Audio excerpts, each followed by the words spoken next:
And so what happened, 2008 crash, and then what that set up the biggest, as you know, because your experience on Wall Street, it set up the biggest bull market in history. But it was based upon fake money. They just kept printing more, using more debt. Because as you know, Brian, money is debt. If we don't borrow money, money doesn't exist.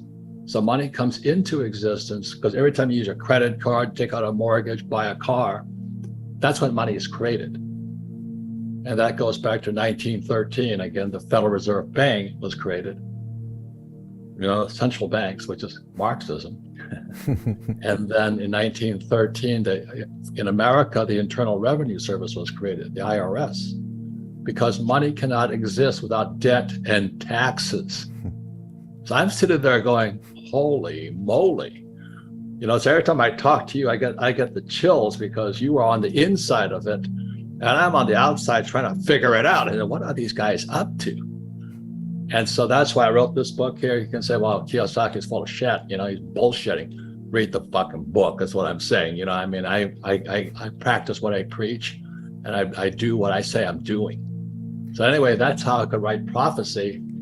And as you know, in 2021, China collapsed. And that's why COVID appeared again. Notice that?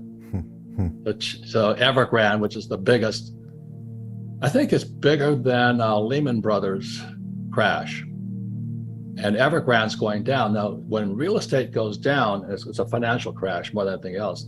They have 90 million condos in China not occupied.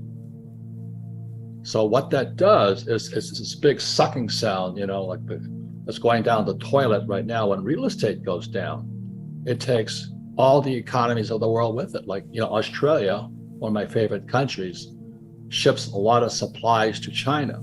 And there, Australia was booming because China was booming with real estate. And so in 2021, when it collapsed, that means Australia collapses more. But that's why I think Australia locked the country down also. Everybody to stay indoors and all this. I personally think they're afraid of civil unrest. And so I think that's why, COVID appeared in September 17, 2019. Our repo market collapsed. And the repo market is the shadow banking system, as they call it. You don't see that market, but I'm watching the shadow banking system. And when the repo market collapsed in September 17, 2019, voila, COVID appeared. A lot of the people giving financial advice, all they know is a bull market. Yeah.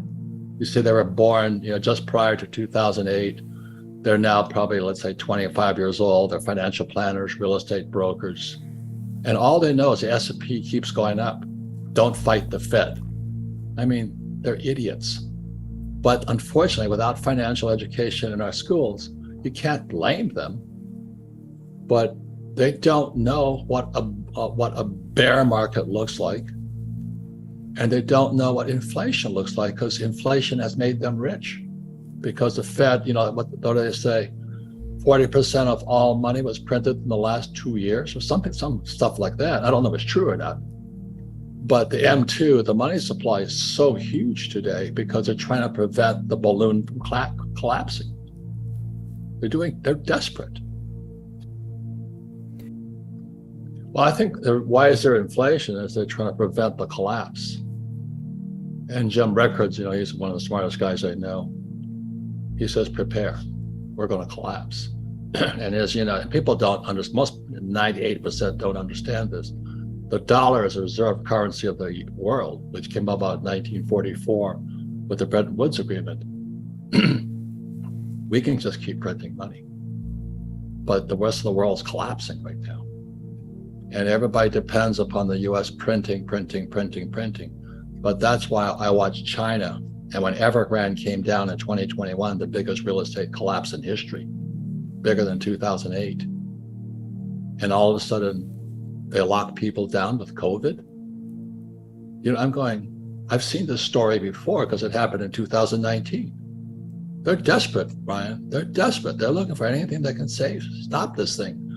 But every time they said to me, don't fight the Fed, I'm saying, don't trust the Fed was my stay. Why would I trust those SOBs? They're a central bank system. The Rothschilds and all those guys controlled them. The richest families in the world control the central banks. And you said you pull the curtain aside. It's like the story of the Wizard of Oz. You pull the curtain aside. There's a little guy back there called the Fed chairman, trying to keep the economy from collapsing on. But they're going to keep printing and printing and printing until the thing is destroyed.